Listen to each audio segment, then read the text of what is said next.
So I'd like to look at some more advanced animations, in particular animation events, and also a way to create prefabs, a way to dynamically spawn objects as the game is playing.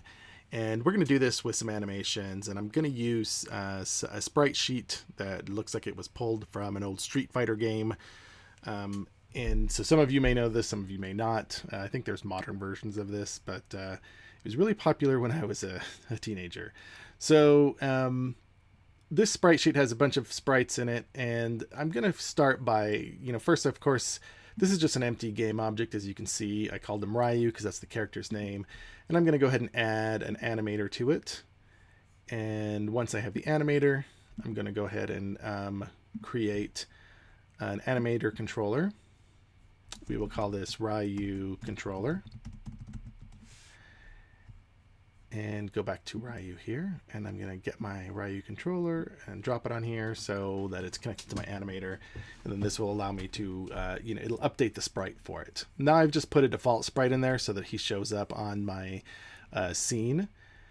And once I have, Ryu selected here, I can then look at my animation here, and I can create an animation clip. Well, we're going to create a new one. It's going to be called idle, because he has an idle animation.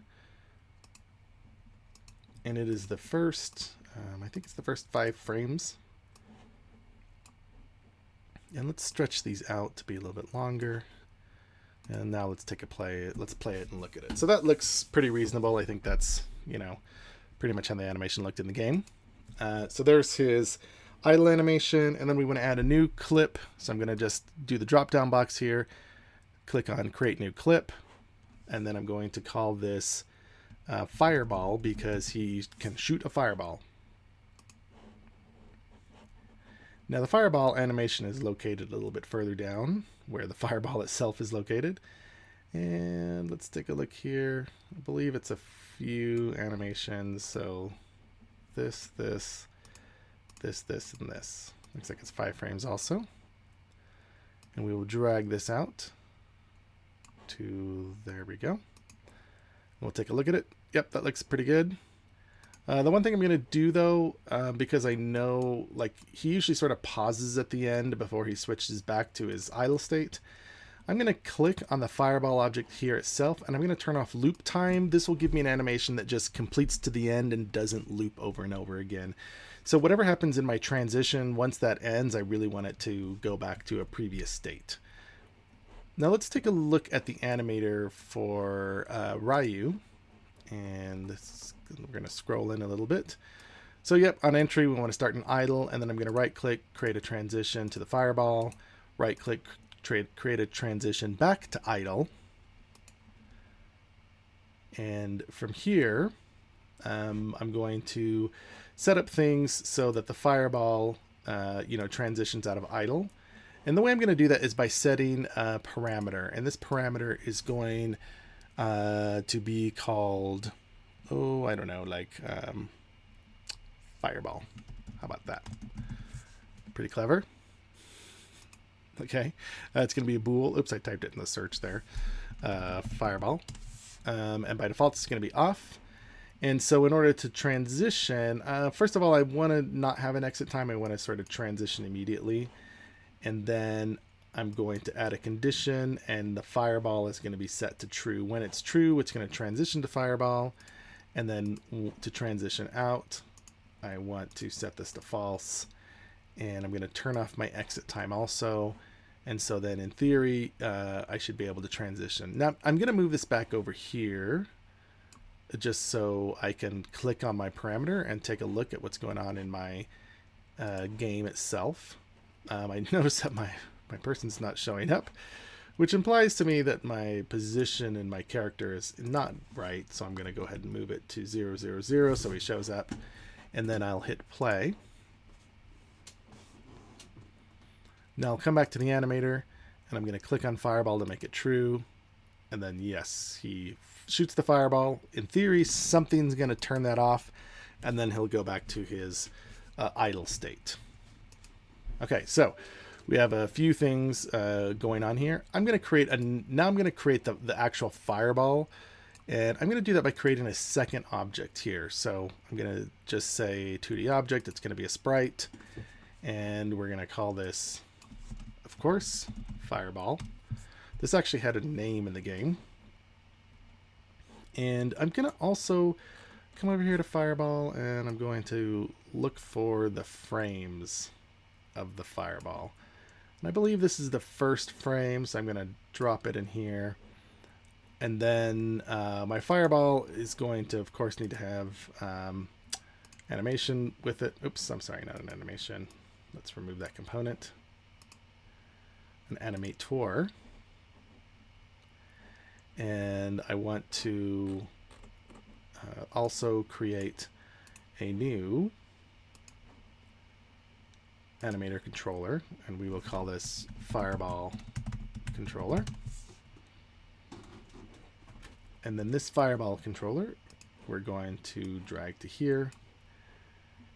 And then with the Fireball selected here, we can click on Create. And we're just going to call this Fireball Shot. And so this is going to be an animation that's going to be a bunch of frames for the Fireball that are going to make up what it looks like. So there's really only one animation for it, but that's fine because we're going to use this as a projectile.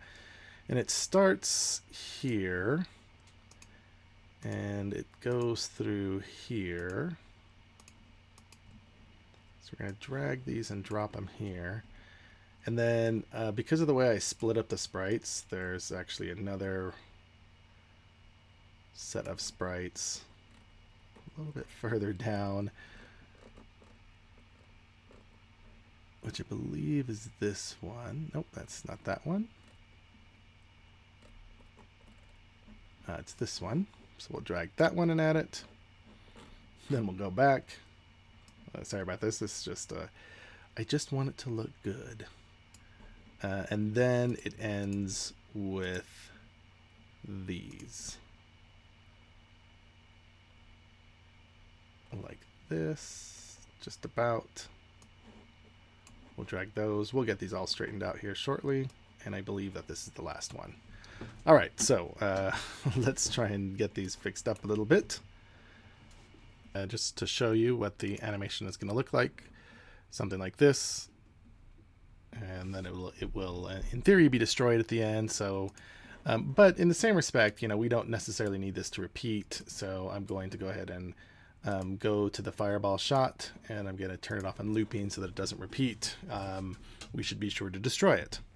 So now that we have this Fireball, we want to be able to create new instances of it. And the way that we do that in Unity is by creating something that's called a prefab.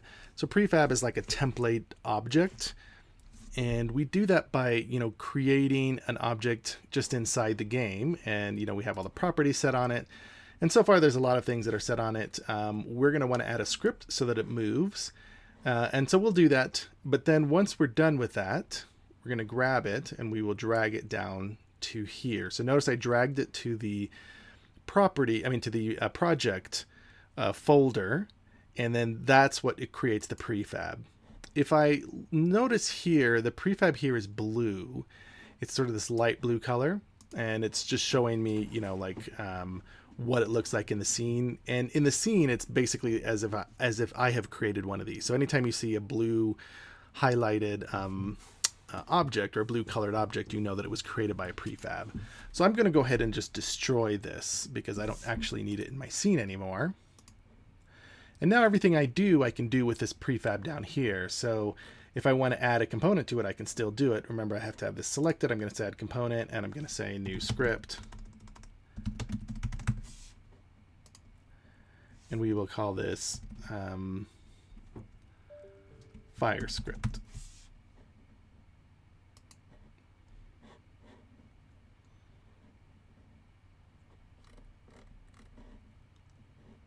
Just thinking about it. Now for the fire script, we want to just basically, we're going to create like a projectile. And so we just want a few simple things like public, float, speed, of course. You could add something like, you know, is right facing, and then use that to determine if you needed to flip your sprite or not. In case your sprite, as you can tell with my sprite, it's oriented in a particular direction. And we could, write some code like if speed equals 0, then debug log error. You forgot to set the speed to non-zero. These are the kind of nice things you want to do to yourself. Think of them as love letters to yourself in the future by writing, safe code like this. It'll just error out for you and let you know that you forgot to do something, so you're not hunting for bugs later on. So what we'll just then say is if is right facing.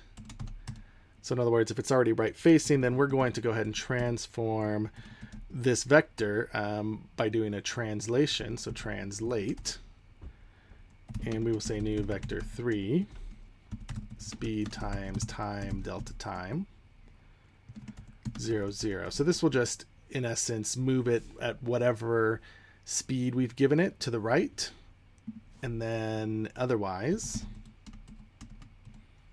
we'll just do the same thing, of course in the negative direction by using negative speed. But we also want to do something to flip the sprite, so it'll say sprite renderer sprite equals get component sprite renderer, and we'll say if sprite flip x equals false, then sprite flip x equals true. So in other words, we're going to flip it if it hasn't been flipped. And that will deal with us spawning it dynamically. Ideally, we would set this value, and then when the update is called, it'll know to flip it at that point. So this script has been created, and if we now look here, we'll see that the we lost my folder. If we click on this fireball here, we'll see that there's a speed that's going to be the default, and I'll just say 10 for now. Now we want to create and this will move it 10 units to the right in the positive x direction. So we're going to create a script for Ryu. So we'll just call this the Ryu script. So create and add. Then we will open this.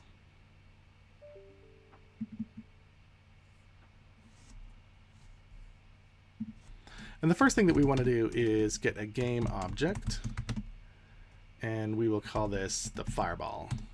And because we're going to use that prefab to create this thing dynamically, and it's fairly straightforward. All we'll do is simply drag it over.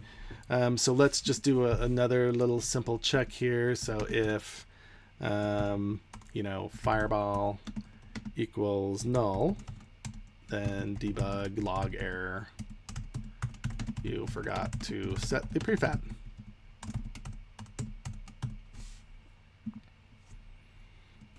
All right, now let's get our animator, because we want to use this to set up a few things. So animator. And we're going to see if they pressed the jump button. Now, by default in Unity, the jump button is set to spacebar, so it's just going to be an easy way for me to test if the spacebar is being pressed. And I will say if input get button down jump. So if this is true, then we will, on the animator, set bool fireball to true. Okay, so once this is set to true, then it should set up the animation in here to transition to the fireball. And so let's go ahead and just hit play. There should be some compilation. Of course, I already forgot to do the things I need to do, so I'm going to go ahead and stop this. In order for Ryu to be able to shoot the fireball, I have to give him the fireball object. And that's going to be here. So I'm going to grab this and I'm going to drag it into here. That's my fireball object. And then also in the actual fireball itself, I want to give it a default speed. Oh, we already gave it a speed, so that's fine. And it's going to be right facing by default. So in theory, and then we will, let's take a look at the animator to see what's going on. And I'm going to drag this over here to this window just so I can see it a little bit better. And what I want to see is that it's going to transition from idle to fireball when I hit the spacebar. And it does, and it kind of freezes there, which is what we want. Now you're probably wondering why we want this. And this is because what I'm going to do is create an animation event.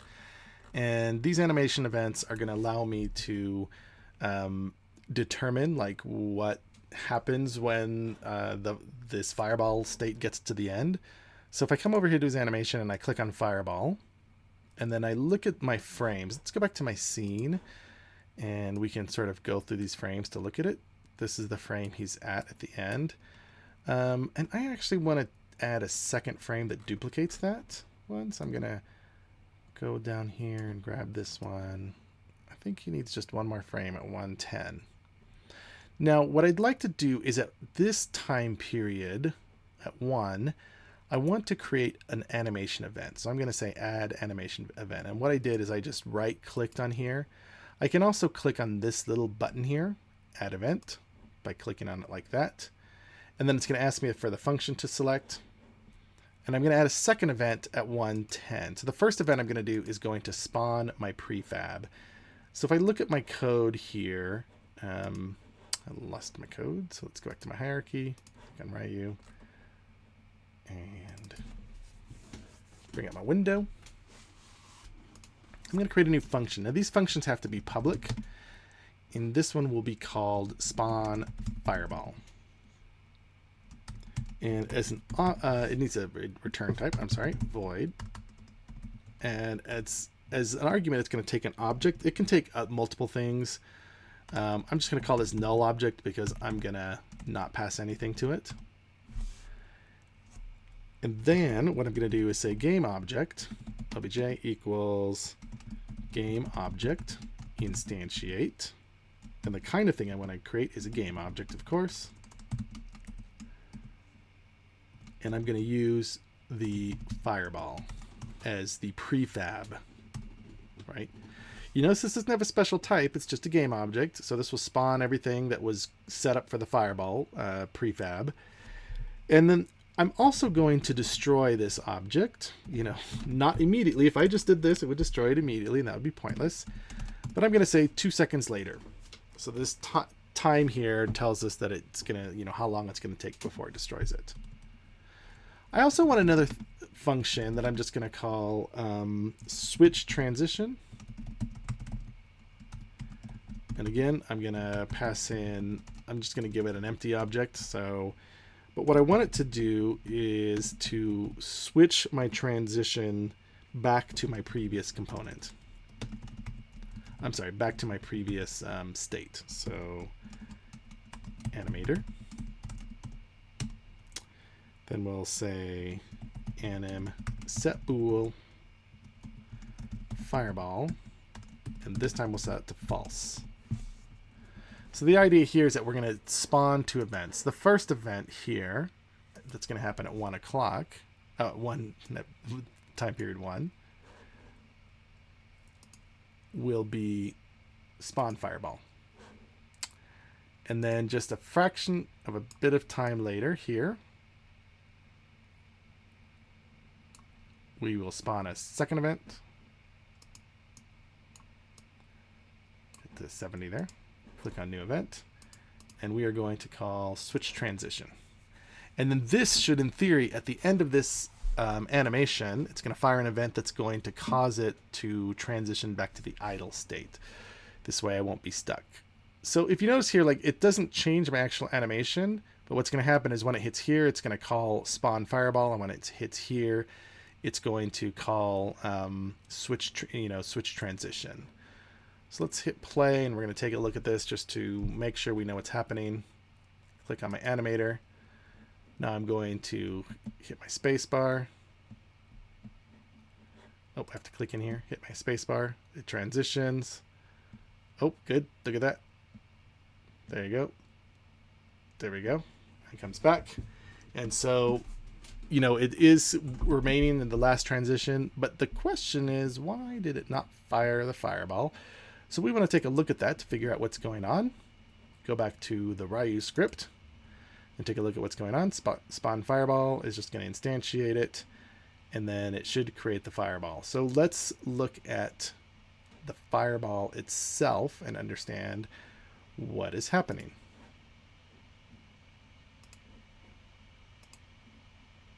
This is the fireball object itself. And again, I think if we look at the position here, what we're going to see is that by default, it set it into a really weird position. So I'm going to go ahead and put it back in 0, 0, 0. Actually, I think it needs to be a little bit higher than the 0 position, because that would be about the feet of Ryu. So I'm going to put it at about 0.75. And I'm also going to move it over to the right about 1. And let's see now how this looks when we play the game. Oh, there we go. Look at that. Yep. Now, if you look at the scene hierarchy, there's a little left arrow here. It's kind of hard to see. If we click back, we'll see that we can see these two things. When I hit space, we'll see that a fireball is cloned, and then it disappears. So if I were to keep firing, I'll keep getting new fireballs, but they're going to disappear after a certain amount of time. And that's how we create prefabs. Pretty straightforward, and I'm doing it again with an event just to make sure that when the fireball animation ends, the object is spawned. So some nice ways to do some animations for your game.